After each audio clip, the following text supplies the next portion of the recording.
Unicorn, and welcome to Nice Girl Detox. This is a special treat today. I had the most amazing conversation just last week, and it really came out of nowhere. And what I want to share about this episode that you're about to listen to is it was just such a treat. It was just such a joy, and I'm really glad to be sharing it with you. It was kind of an unintentional Pride Month takeover, and it turned into one of the most affirming conversations I've had lately. Oh, it makes me feel so good. This community makes me feel so good, and we are building a space where we're calling in our people, and because of Kristen, who was one of our previous guests on Nice Girl Detox, I was able to come into contact with Ayce and Mark. And so, this conversation you're going to be listening to is actually from the Holy Unapologetic podcast, episode 15. So this is a crossover episode. Oh my gosh, it's our first crossover episode. I feel like such big time stuff right now. Have you ever seen those on other podcasts where they do a crossover? Anyway, we're doing it. I just feel like we're moving up in the world. This is very fun. And how cool to be able to do it with Ayce and Marqus. This conversation, it really dives into the high functioning ADHD that's masked by good girl conditioning, how emotional labor and overgiving and performance really become a part of our identity. And there's so much of it that we don't choose, and why energy management, and why the tips and the hacks are helpful in a broader sense. But the real path for neurodivergent folks and for healing looks different than you might think. It's bigger than the tips and the hacks. It's not forcing you to fit in systems that are broken and don't work for you, right? And this is about really what it comes down to is coming home to yourself in a fully messy, unapologetic, magic kind of way, right? Unapologetic. I just love that. And so Holy Unapologetic, these hosts, these two brilliant, bold, and wholly expressed trans men who share what it looks like to live out loud after being raised to shrink in a lot of ways.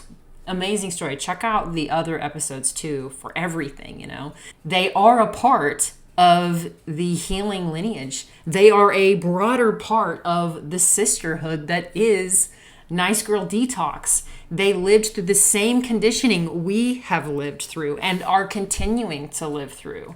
They're shaped differently by it.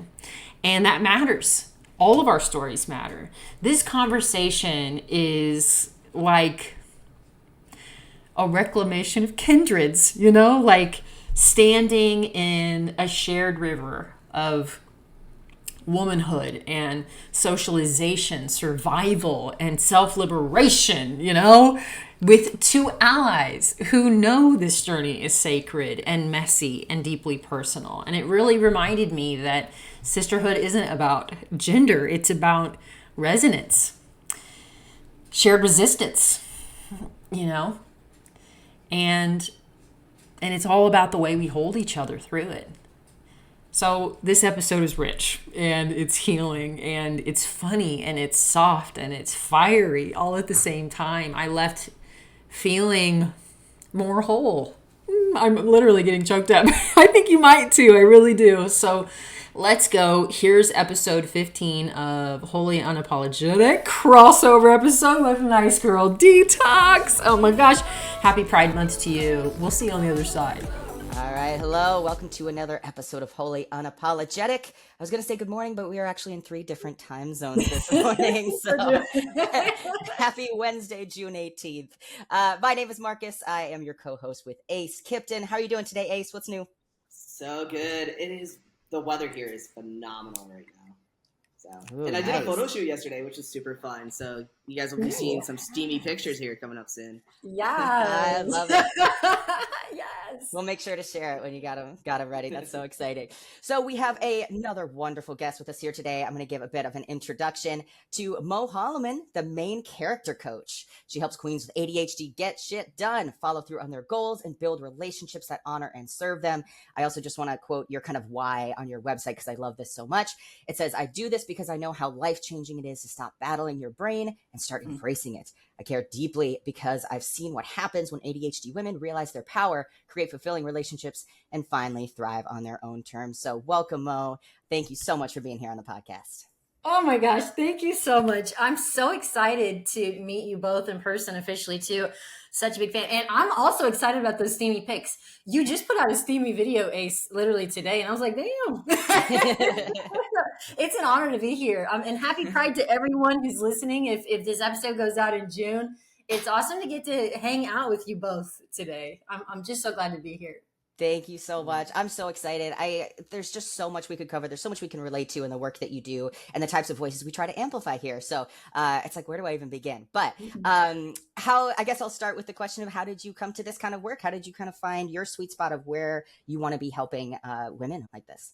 Yeah, I don't know. Does anyone have a short story? I'm not sure. Take your time. I'll put it in a nutshell, I suppose. I have had ADHD always, and growing up in the 90s with ADHD, such a trip. I don't know how old either of you are, but in the 90s, especially, like, it was a joke. It was just a joke. ADHD was something that was very much looked over and not any support where I was. I'm from a town of 2,000 people and in Southeast Kansas. And there wasn't really support for that. It was more of your traditional work harder, pay attention, sit still, that kind of thing. Mm-hmm. We're talking about good girl, conditioning today for sure, at some point. But a lot of those types of things, right? You know what it's like to have a nature about you that's told is wrong. Mm-hmm. And or that for whatever reason you can't translate for people. And so my whole life, I knew something, but I had no idea really like what any of this meant. And it wasn't until much later in life, of course, you go through life and you pack on all these different identities and you shapeshift and you morph and you try to be, of course, I fought a lot too, because I definitely have some, authoritative issues. Maybe issues not the right word. I actually don't think it's a problem, but I really had a strong sense of personal sovereignty also growing up. But I think one thing I heard over and over again my whole life was, why do you always have to make everything so much harder? Like, you just make things harder. And so at some point I decided to just do it like everyone else. And it was cool for a while. I mean, I was accepted. Yes, I heard a lot of terrible things that definitely as soon as you realize you're in spaces that, yes, they are loving and supporting you conditionally. That's hard, was married. And really it was only after I was married, divorced, and in a job that I absolutely hated. I was like, who am I anymore? You know what I mean? And what am I doing? And why do I feel like I don't know myself? But there's a part of me that's like crawling out, and honestly, that was when I came to meet my very first coach. Her name was Anna, and she was a lifesaver for me. She helped me learn self-compassion in ways that I forgot. And that was really where it all began for me. And so that's not a short story, but that's the story. Yeah.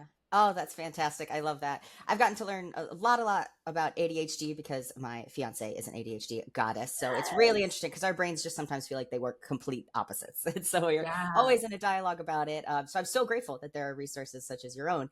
But with that, something that she had told me is that ADHD can exhibit itself very differently in men and women, and that boys are more likely to be diagnosed with it than women. So I guess for you as a coach of women with ADHD, you're already starting at a disadvantage because there could be a lot of women that maybe don't know they have ADHD. So how can you speak a little bit to that? Or yeah, well, I would just say any person who's been conditioned in womanhood, I guess, and so especially I don't know your lived experience, but also trans men, also queer people generally, like anyone who's been conditioned as female, there's so much about how we are supposed to behave that of course we all know you kind of get checked throughout life, right? What's okay, what's not okay.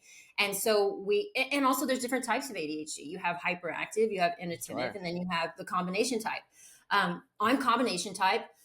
More frequently, though, women will hide symptoms, not even necessarily a conscious choice.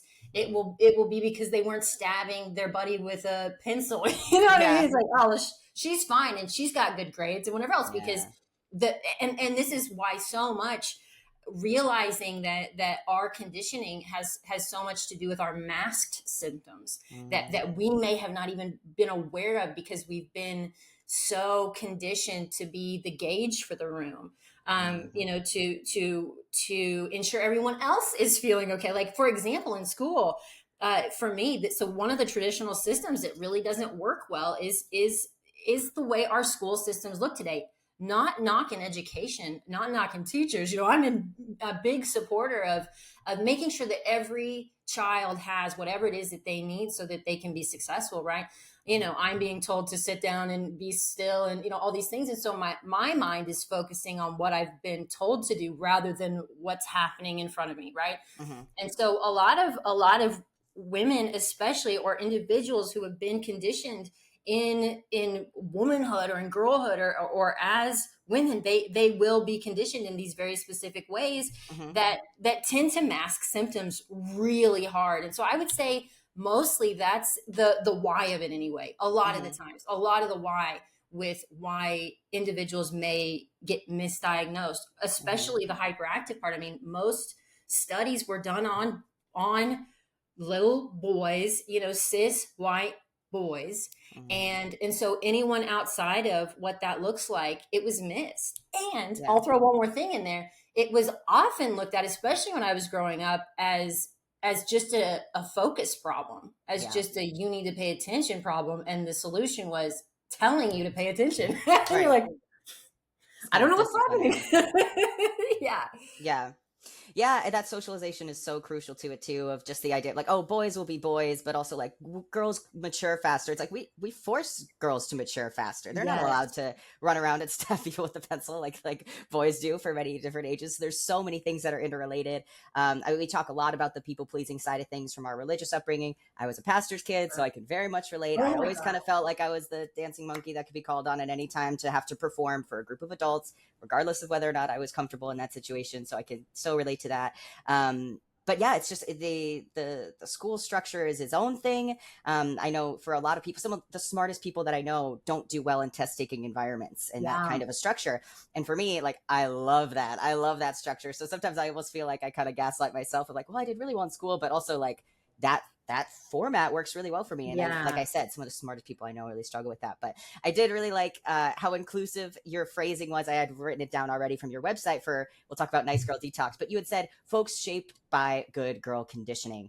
And so that's where, as a trans man, I've been seeing the world in all these different ways lately. And I don't want to lose out being able to talk about these things because so much of our lives, I mean, Ayce and I have an almost collective half century of womanhood experience, just by being trans men. And so I've never cared more about women's issues and all of these things, but I also feel like now that I'm perceived in the world as a man, I should almost like take a back seat on these things. But I did really appreciate how you phrased it because I am a person shaped by good girl conditioning, certainly.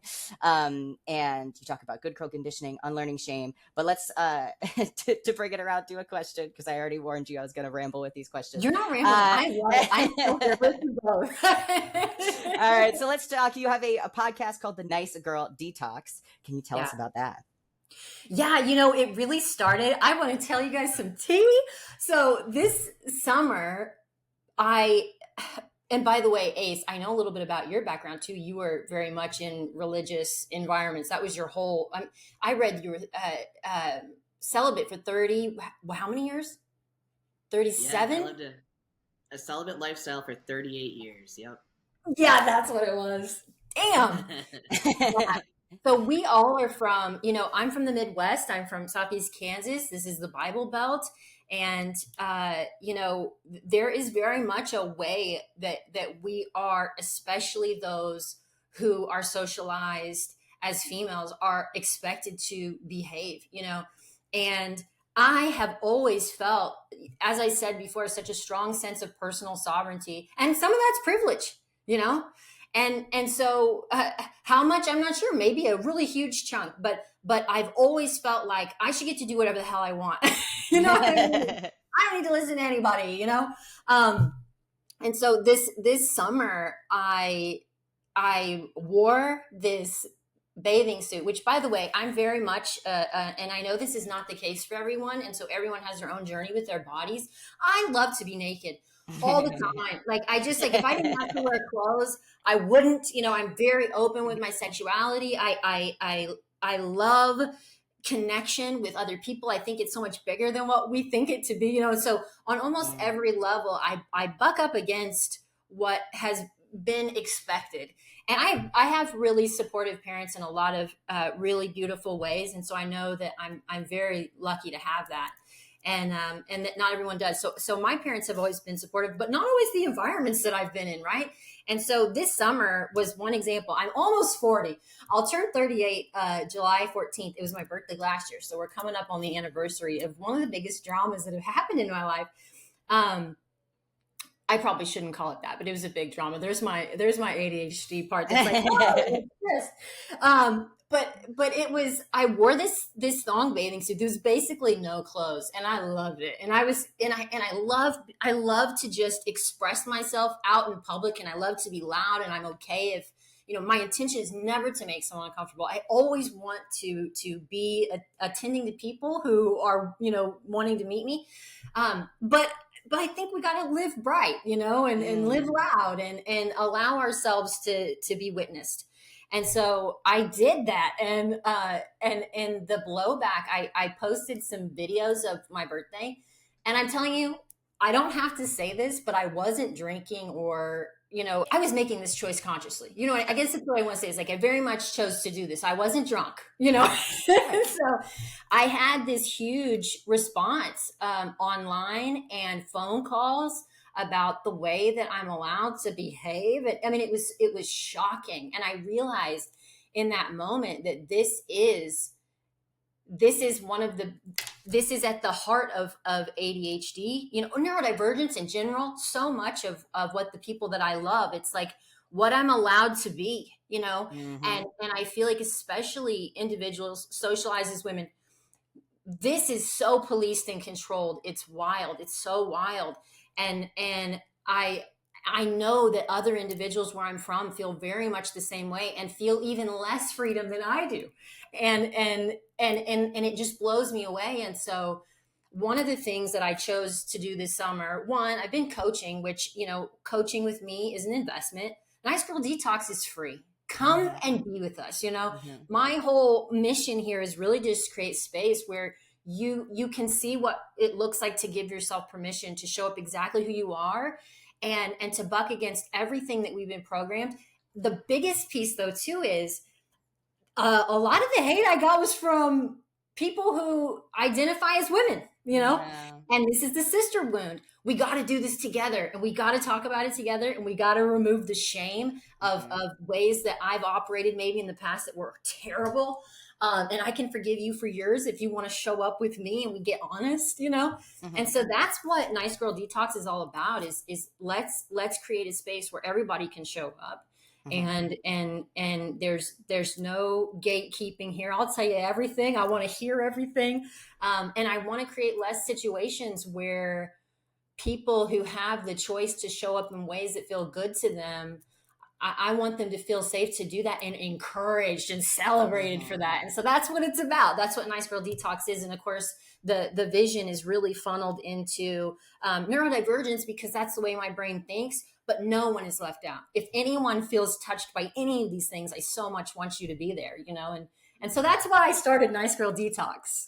That is fantastic. I love that. So many things I would want to jump off of from there. But I love what you said about shining bright, allowing ourselves to be witnessed. That's so beautiful. Yeah. I think a lot of the religious upbringing is like, no focus on me. I'm just this poor, miserable, sinful thing. So it said to have that joy, especially a healthy connection to our body. We talk about a lot of those things too. But it does tend to divide an audience. You either have people who are like, I now feel enabled to be more free myself, to be more honest, to be more open, to also shine brighter. And then the people are saying like, well, who says you get to do that?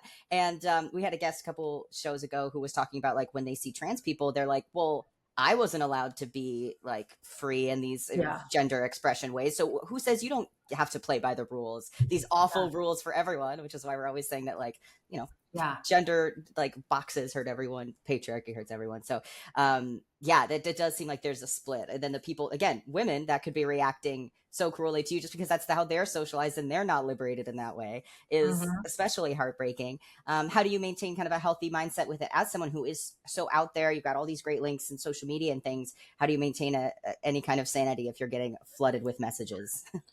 You know, I don't know that I will say that consistently every day I show up with all of my sanity. Ace, recently you were just sharing about you were bombarded and you're like, it's I also get to have my space to be with myself. I loved that. I loved that. So I connected to that. For me, it really is coming home to myself is really important. Isolation can also be just like this delicious place that I like to just stay, which I also have to be aware of. Like I'm supposed to go be around people and connect to, but for me, it really is just a journey every day. Like, what do I know to be true about myself? And also this will sound real idealistic, but I always want to ground into like love because I feel like that's a little bit undeniable. We know what love and hate is right here. That's something that like, it may smell a little different, taste a little different to each of us, but we know what the difference is. I know what it's like to be loved and accepted. And I know what it's like not to be. And I also, one of the things that's really helped me a lot is deciding that triggering other people is not my mission, but it is a byproduct of living in a way that is truthful for me. Yeah. And also as a coach, it's important for me to allow people to have their triggers. I don't know what their story's going to be. I don't control that. But if I get to be someone, we know that just planted a seed. Maybe we know that maybe I got you to question your life now. Like the people who couldn't stand seeing my ass, like, which sorry for them because it was looking real good at that point. Honestly, I was like, I shouldn't hide this from people. People should see it. But in that, in that moment for me too, like number one, the fire that is in me right now that makes me want to burn the world down, I can channel that into something that serves others. That I can do. And that makes me feel really good. It gives me chills, literally. And then also like, it's important that people are triggered. I'm not trying to trigger you, but we're all going to have triggers and I can't hold back so that you're not triggered. I think my job is to help reveal those to you. That helps. Yeah, absolutely. One thing that was great, you gave us some information before the meeting today, and you were saying the things that you want to talk about, but also things that you didn't want to talk about, which is super helpful. And one of the ones you had mentioned was the idea, like, I'm not here for tips and tricks on ADHD. Like, leave that for TikTok. And I kind of ran some of that by my fiance before this just to see her thoughts on it. If she had any other questions herself, and she was like, "Oh my gosh, yeah." Their advice is always like, "Have you thought about not being ADHD?" So that's one you have there. And then another one that I really loved is you said you're not going to basically try to help people be more productive in a broken system. We talk a lot about that. We have such a burnout culture, grind culture. I just said this in the last episode too, but we had a guest that talked about the idea of this Protestant productivity being so culturally ingrained. So I love that. So I guess, am I asking you to talk about the thing you didn't want to talk about, or just real quickly why we don't want to force people to be more productive in a broken system? I thought that was brilliant. Yeah, it's like the word fix. I hear it all the time. I'm sure you do too, Ace. As a coach, there's people feel so much a lack of permission as adults. It's wild. It really is. And so for me, number one, realizing all of these things that you feel are labels that have been placed upon you. Did you decide any of them? I mean, some probably. Maybe you did choose. A lot you didn't. A lot we have these contracts that we don't even remember signing. And the same goes for neurodivergence in terms of like, here's a fun stat for you. Neurodivergent individuals hear 20,000 times more negative messages than their neurotypical peers, if neurotypical is even real. And so, that alone there, and then add on top of that, literally any other, trans men experience trans kids. Now, I'm not trying to tell you your history, but 90% experience bullying in school and the negative messaging. Like it basically, it's like neurodivergence, and then add on that any other type of way you exist outside what society has deemed to be normal. It just creates it's like this woven, tangled web of a lack of permission to be exactly who you are. And so I like to remind everybody at the end of the day, the rules about why you're wrong are in place by individuals profiting off of you existing in ways that are not natural to you for whatever reason.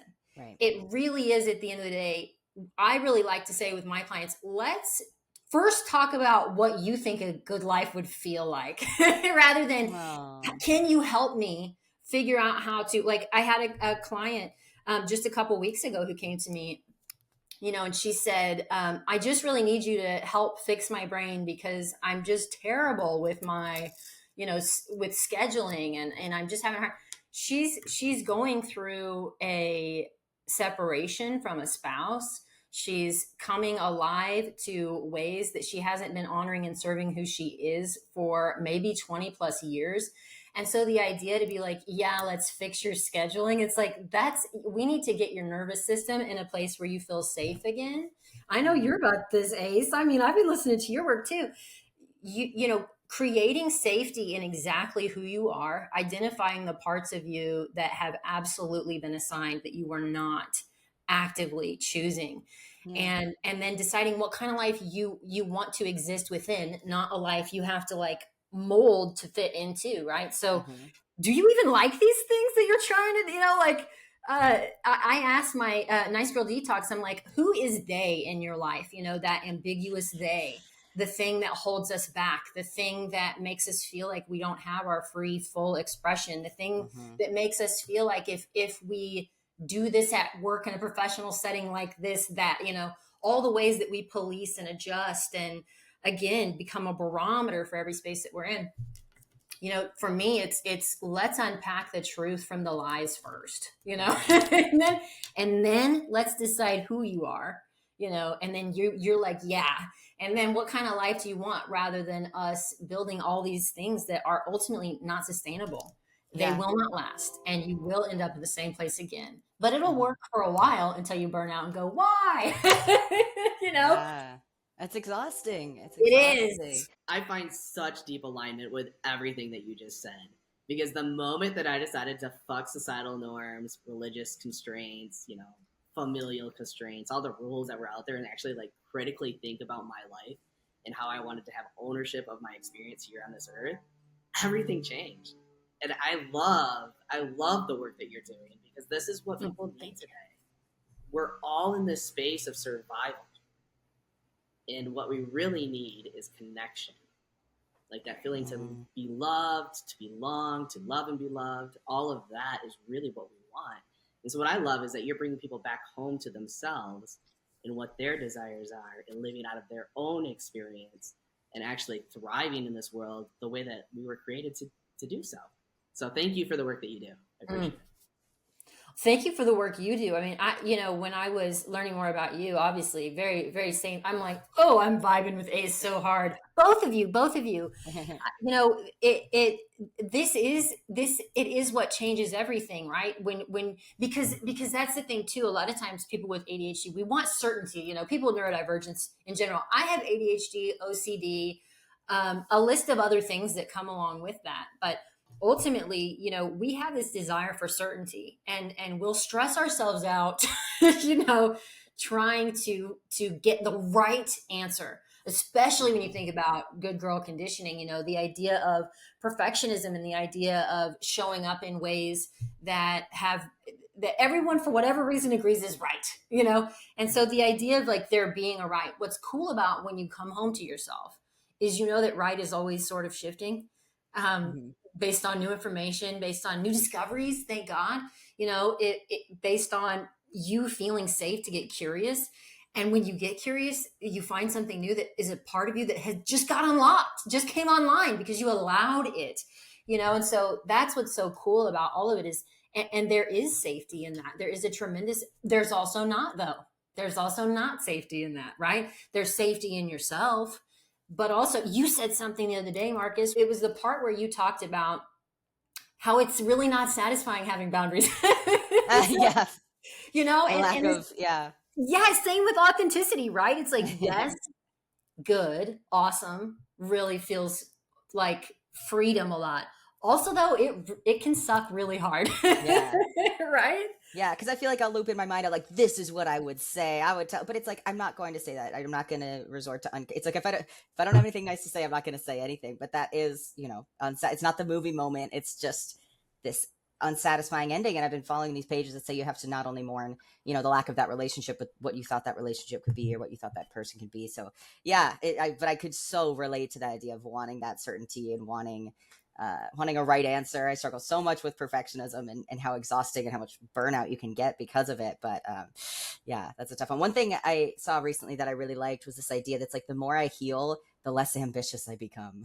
Oh, so, I love that. Like, and of course people can still be ambitious, but it's this idea of like, I don't really feel like I need to be like famous anymore. Like I don't need to be perceived or known in that way or whatever it might be for someone. Like you just start to like, I just want to have a life where I can do creative things every once in a while. I want to feel rested. Like it's just, you start to want very different things the more you can just be like feeling safe in yourself. And so healing is really hard and it's exhausting and it sometimes feels like you're taking so many steps backward in any kind of feeling of safety because it is so much facing of uncertainty and discomfort. But it's also like, I wouldn't go back. I wouldn't go back a day because I'm grateful for the growth. So it can be really hard work. So I'm glad that you help guide people through that for sure. Yeah, it is.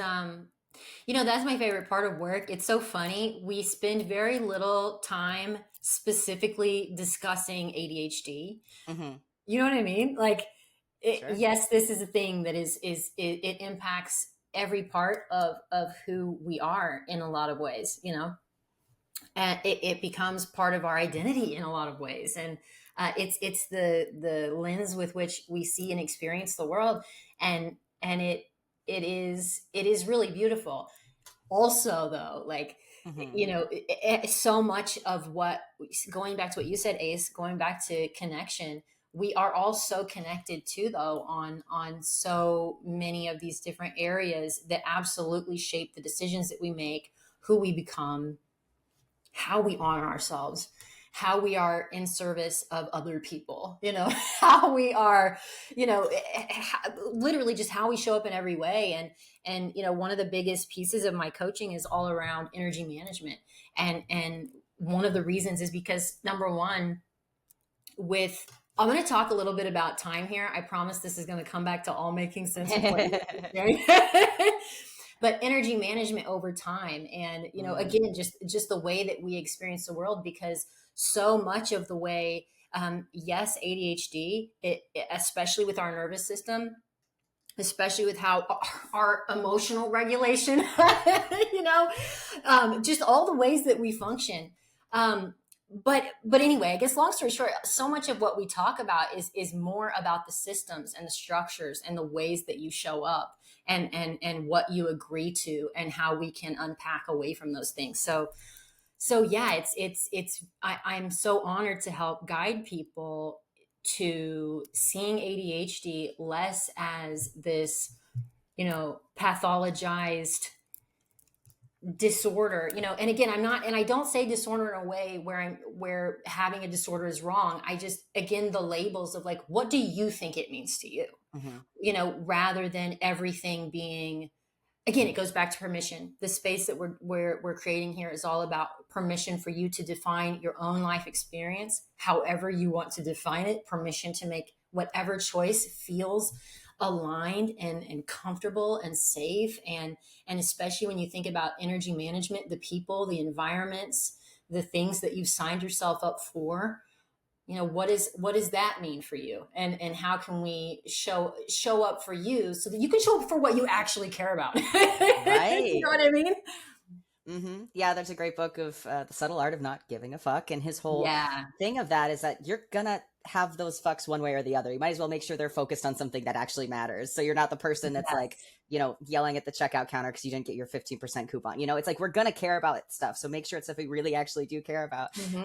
And that can really change, just how much, Ayce and I's lives. I think the things that we probably cared about 5 years ago are very different from what we are dedicating those fucks to now. But yeah, and I appreciate how much you've been talking about just the intersectionality of these experiences too. Is so important to remember, whether it's, a neurodivergence or gender identity, and how are our experiences related to a religious upbringing and this kind of good girl upbringing. And then how is that also, we also experience a lot of privilege, and I'm grateful. I feel like I've learned so much about my own privilege lately. I have white privilege, but also I stayed in the closet a really long time. And so I didn't get called, various slurs growing up and I was able to kind of hide in my bisexuality because I could just be like, oh, don't worry, I still attracted to the right one or whatever. And sometimes I almost feel guilty about that. Like I should have had more, terrible treatment growing up, but it's good to still acknowledge how much these things are all interconnected. And I think about it a lot as it relates to shame and how women are socialized and how do we then connect healthily to our bodies. So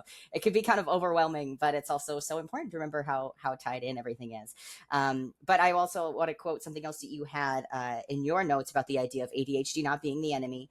You talk instead about patterns, emotional labor patterns, and kind of rewiring those types of things. So can you talk a little bit about that? Like, it's not the enemy, but then how can we then focus on our patterns? You mentioned that a couple times. Yeah, I want to talk about patterns. I also want to just touch real quickly on what you said about your experience as an individual who was like, no, I'm just bi, I'm not like, I still like guys, and I didn't. So I feel like I would love to touch on privilege if I may. Please.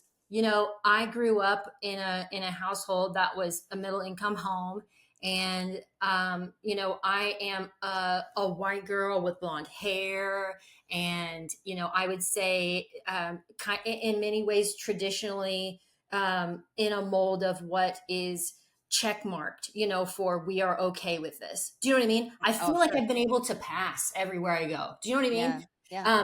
I have had this, but also that's the weirdest thing. It is the weirdest thing to be someone who can exist in almost every room and feel like you never actually belong. You're like, no, none of you would like me if you knew everything about me.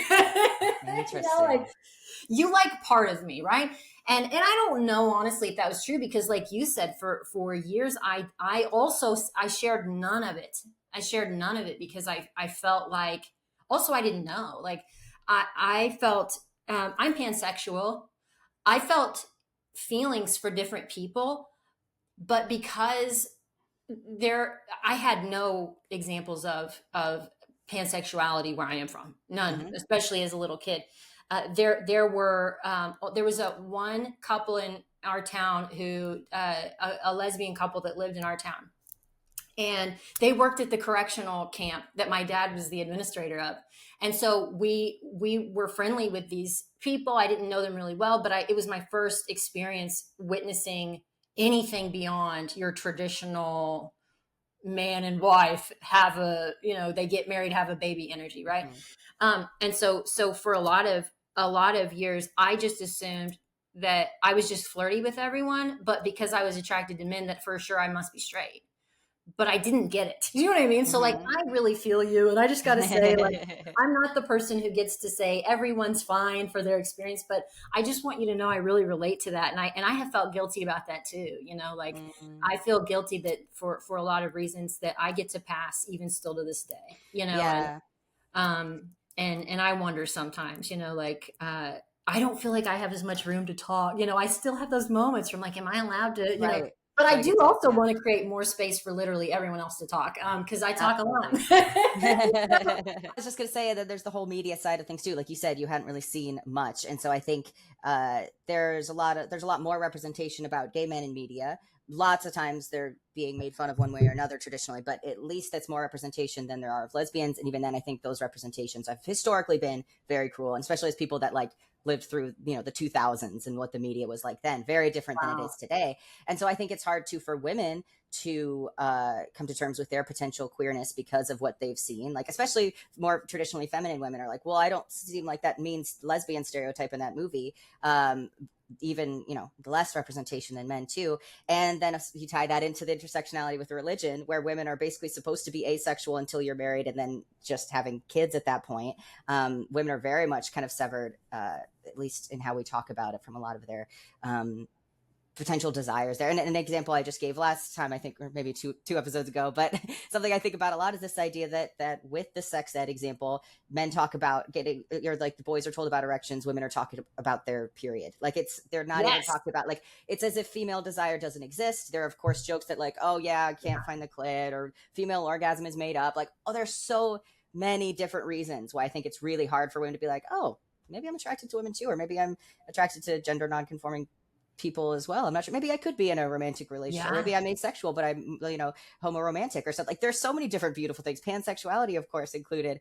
But I think it might be harder in some cases where, of course, the stereotype is like, oh, men love sex. That's all they think about. So some of them like men, some of them, but for women, I think that can be kind of a hard path to be like, oh yeah, it's not just on the table as another thing you could pick from. It's like not even an option really. And then if you have limited representation or negative representation, then I think that can be a hard path. So I'm very passionate about anything that can help with visibility to help you. Like, there are other options out there, and it could be so much more nuanced and interesting and complicated and messy and beautiful. So more than just cisgender heterosexuality.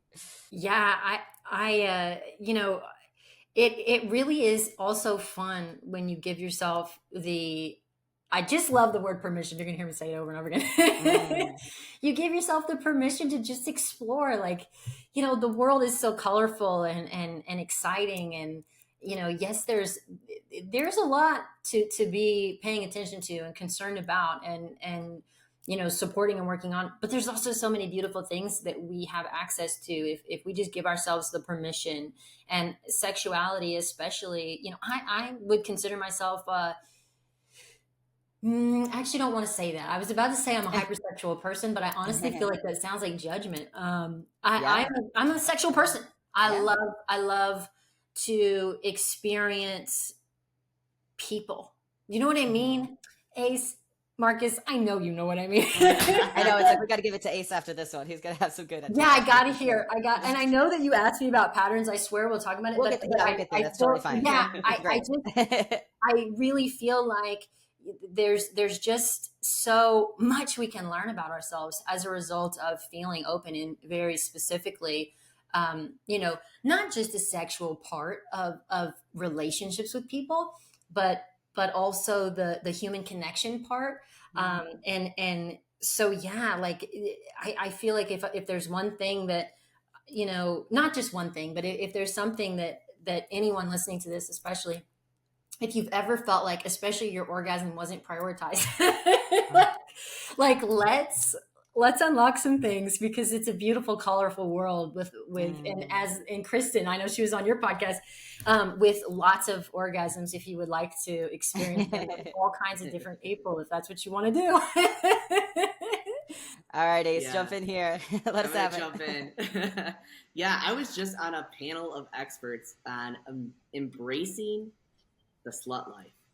And what you're saying is 100% that, of like, let's explore those curiosities and start to follow our pleasure and redefine what some of these terms and rules are that our culture has created for us that do not do us any service at the end of the day, right? And all it does is it makes us repress our desires versus living out of a life of like genuine desire and curiosity.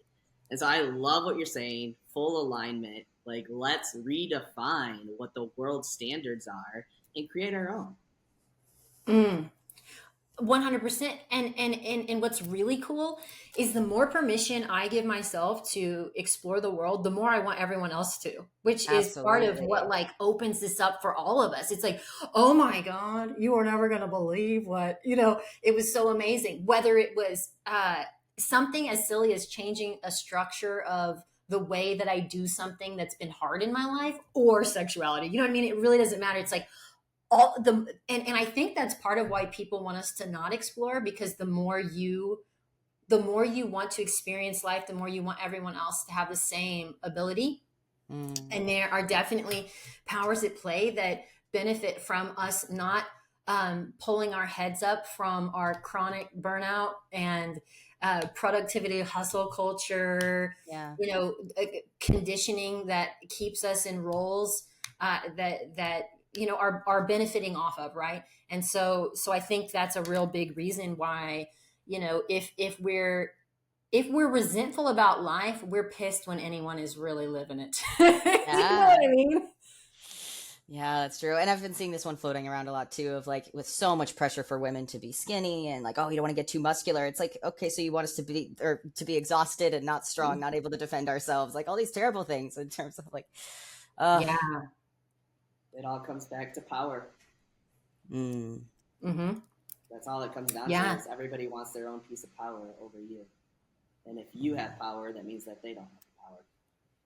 Mm-hmm. hmm I always Yeah. say that like as I heal, I feel like I just run on cleaner energy. It's like I'm switching from like something nuclear to just like hydroelectricity or something. And it's just this beautiful feeling. And I want to share it with everyone. And that's why I like these platforms and getting to talk about things that we were told we should be ashamed of and hide and keep to ourselves. That's another big one too, in terms of women sharing their stories, is how much they can help each other, but they feel like they should keep everything to themselves and not complain. That doesn't mean it was easy. It's just that women are socialized to not talk about it, which is Mm-hmm. terrible. And so I think there's an enormous amount of power and catharsis in sharing our stories and talking about these Yeah. things. But yeah, if we want everyone to come along, and that's, I think, a great sadness I feel for people that don't want to change or don't want to step out of their comfort zone. It's like, it's so much better over here. Like, for your Yeah. sake, not mine. I'm already like doing so much better here. It's for you, and how much happier and richer and more authentic and the better connections, all of those things that your life can include. I think Yeah. for people. Well, and you think about rejection sensitivity, and a lot of neurodivergent people will experience rejection sensitivity, especially if you have OCD. Now, there are plenty of other bipolar disorder too. I mean, Mhm. we could go on for days. The way we experience rejection is different. And maybe everyone does. I mean, I really don't believe that there is a normal brain. I'm starting to believe that that is not a real thing. Um, but we experience rejection on this different kind of level. We loop about it. We obsess over it, and that's part of why we will find ourselves in roles and behaving in ways that don't serve us in any way. I'll share this because my fiance said it was okay to share, but she definitely can relate to that side of things in terms of that rejection sensitivity. She really related to what you had written in your notes about this emotional labor patterns, because she kind of felt like when she was younger, she was seen as too emotional. So now she doesn't really either know how to express her emotions or feel like she shouldn't. So I guess, how do you not overcorrect was something she was curious about. So I'll just kind of tie that back around in case you want to jump in wherever you'd like to when it comes to patterns. Yeah, I'll say you're probably going to overcorrect. You're probably going to get, just like with boundaries, you're probably going to go hard and it's going to get awkward. That's the Mm, thing I would love everyone to just remember, that when you're practicing new things, you're going to make mistakes, and that's really mhm, okay. And really, mistakes are in the eye of those who are in your environment. And if you're in environments that are really super supportive, mm, there's space for that. And so I would just say you might overcorrect sometimes, and that's really okay. You're gonna find it though. Like, just mhm. let's keep doing it together. That's also why spaces like anyone listening to your podcast is a part of a community where if you're a listener of Holy Unapologetic, you're going to be in a space most likely where you could overcorrect and still be very lovingly accepted. Do you know what I mean? For sure. Same thing with Nice Girl Detox. So I would say you first have to find what feels right to you, and that may take some exploring, and I'm not sure that you ever fully land there either. I don't know that we ever fully land anywhere very specifically, but we are further into the territory of something that's more in alignment with who we are. Love that. So let yourself be in that. You know what I mean? Let yourself walk around, bump into things. It's new, you know. And so what I would say in this moment is just to experiment, allow yourself to experiment. Being in environments with communities who you can share these experiences with helps a lot. Mhm. And then here's a coaching piece. Ace, you know this too. When you're in a container with someone who's dedicated to your specific goals, your patterns, I'm starting to see you know what I mean, like you start to see these things with people. They reveal to you in so many different ways what they want. And so being able to have people in your life that mirror back to you the truth, you know what I mean? And encouraging you and loving you and supporting you. That's really big. And so I would just say, to your question of how do you not overcorrect, I would say it's less about, because again, we got to get rid of the idea that we're going to get something wrong. You know what I mean? Fix It's the like, brain. yeah, like that, because otherwise you'll just always feel like you're coming up short, which if you have neurodivergence, or if you're a person who's ever struggled with your identity or the way that you present yourself to the world, you're like, you've been doing that long enough. What if we just put that shit down of you're going to be wrong, and really just focus on doing what feels more right to you today than does it? You know what I mean? Like, Yeah. and so anyway, I guess I would say being in an environment with me too, I can really, really help you with that. And we can cut the time down of the bumping around and the discomfort and the awkward but you're never going to get away from it. Do you know what I mean? Yeah. Oh, I think that's super healthy, is just to know it's not going to be perfect, which I know is really hard for people in just high control religions. But it's not going to be perfect. I know that's something Ace said to me right out of the gate with coaching, was just like, you're going to fuck it up. So go fuck it up. and Yes. but I think that was such helpful advice and terrifying advice. And so I want to throw over to you, Ace, as well. I mean, I feel like with this kind of figuring out your patterns, walking around, bumping around things, I feel like you could probably tie this into the erotic blueprints as well, as people are kind of trying to find what works best for them without, you're not just going to know right away, Yeah. Yeah. And Mo, I'm sure you relate to this. It's go only as fast as the slowest part of you wants to go in all of this exploration and curiosity that you have. Like, tune into the sensations that are arising in your body and allow them to flow through you, and just kind of be with the small pieces and just take those bite by bite. Because a lot of people, what I see in this journey is they're like, okay, I want to fix this. I have all these things that I want to change. It's like, yeah, that's great. I love that you have goals, and I love that you have a desire to move into more alignment. And there's only so much you can do in this moment. So do what's right for you in the moments that you have choice over. And yeah, so I found that really helpful with my clients, and also for myself, of like, even as I go throughout the day, pausing, taking a breath, and then asking myself, what's right for me in this moment? And then maybe just changing my alignment and my course just a little bit, so that I'm more in alignment with what I want and desire. I love that. Yeah. Grounding yourself in your body, trying to find safety in your body. One of my own coaches talks a lot about how, just with being trans, you're kind of like, as you're shoved into these boxes, you're basically cut into pieces. And so finding ways to reconnect can be really difficult, but so important. I think with people that struggle with different kinds of anxiety or depression, it's like, you're either living in the past or you're living in the future. And I definitely am the latter, in terms of like, well, this is what I need to fix, and I can fix that, and I can fix that, and I can fix that. And so now, like, my fiance has heard me say, like, how do I fix my brain so I'm not always looking at things to fix, and that's still it's still thing, but I've really tried to be present and not just thinking, even just this morning, we were sitting on our back patio. We've got this little pool out to stay cool. It's this lovely day. And I'm looking over thinking like, okay, I should clean that thing, put that away. I should wrap up the hose. It's like my brain is only ever going on. And I think it is very much like a shame-based, I should always have everything perfect. And so I'm trying really hard to just be like, here I am, I'm sitting out in the sun with my fiance. It's a lovely day. I've got this patio, so trying to be present at the moment is something I'm definitely going to be working on. One thing we do really like to do here, I love linking in as many resources as possible for our listeners. I know, Mo, you had this fabulous link tree, so I'll have that connected in case people want to coach with you, in case you want to get connected to your podcast. Anything else you'd like to share in terms of resources for folks, or things that I can link to just help people that have just really connected to what we've been talking about today? I would, first of all, if you're not following Marqus and Ayce, I would say this is a great resource right away. Really just being in community. I could link you to all kinds of resources. And what I would love to say, I'm at Main Character Coach on Instagram. Let me know what you are needing in your life right now. And I'll link you to resources, because they're not all ADHD related. And like I said, in fact, like, especially you talking about the support, the somatic support, the somatic experience, coming home to your nervous system, finding, connection to your body. So many people with ADHD are in their heads when getting into their bodies and the wisdom of your body. That's huge in my work. Energy management is huge in my work. So I love what you said.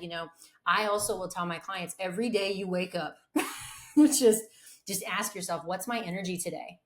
What's my capacity today? That's going to have so much to do with, you could have all the time in the world, but if you don't have energy and capacity, guess how much you're going to do today? And how you treat yourself is going to have a lot to do with what you get done tomorrow. Do you know what I mean? It's all about, what can I give myself right now in this moment? So beautifully walked through coming back to your body. I loved that so much. I would say that was a really great resource that everyone listening, please plug that into your brain and keep it forever, because that's a really huge tip. The only other tip that I'd love to add, I like to say for my neurodivergent clients, if you can look at everything as, how can I make this as easy as possible? We're talking, it's okay to pick the lazy route. You know what I mean? Like, make everything possible and be in service of yourself. If you do those two things, oh my gosh, your life is going to radically shift, and without even trying, you know? That's what I would say. And then reach out to me. I want to be your buddy. I want to be your friend. I am not the kind of person who won't talk to you unless you're my client or something, you know, like, get in my DMs, let me know. Let's be friends. Let's hang out. If you'd like information on Nice Girl Detox, I'll get you that too. Fantastic. Thank you. I love that. That's such a compassionate perspective too, of like, what energy do I have today? Because I think we're so trained to like, no, you can do more. And that's of course all we see on social media, and going past our limits just because we can, or we should, all these words that we should probably try to take out of our language. So I really like that, of just being a self-compassionate way of being like, what can I do today? Not like, what should I have to or should, or pushing past limits, but to really be taking care of ourselves. That's beautiful. How about over to you, Ayce? Anything you want to throw in here as we start to wrap up? I would just like to say, give yourself permission to herkle-durkle. And if you don't know what that is, Google it. And then I gotta write that down. All right. As always, I'll throw the links down below. Thank you so much, Mo, for being here. I'm so excited. We might have to have you back just 30 more times to cover all the things we could cover today. But thank you both so much for your time. And as always, we'll have a lot of the resources so anyone that's listening can learn more. So thank you so much. Have a wonderful rest of your day, and we'll catch up with everyone on the next episode of Holy Unapologetic. I am so grateful to Ayce and Mark for creating the space where conversations like this can unfold, where they can be raw, where they can be nuanced, and we can be real together. You know, that's really what happens when we stop shrinking and start sharing. That's what it is to live in your light. Living in your light helps other people see that the type of light that you shine, the way that you shine, is possible for them too. And when we honor lived experiences across gender, neurodivergence, queerness, conditioning, you know, all of it, when we share this, it's like we say to each other, I see you in this too. And I hope this stirred something in you. I feel like it did, right? Right? I mean, and if it did, you're not alone. You're really in great company here. And so you're a part of this. I'm so glad that you're here, and I can't wait to share next month's episode with you too. The last thing I'll share is, if you'd like information on coaching with Ayce or more episodes of Holy Unapologetic, I'll have it all linked below. And I'm just sending you so much love, and happy Pride, everybody. Sometimes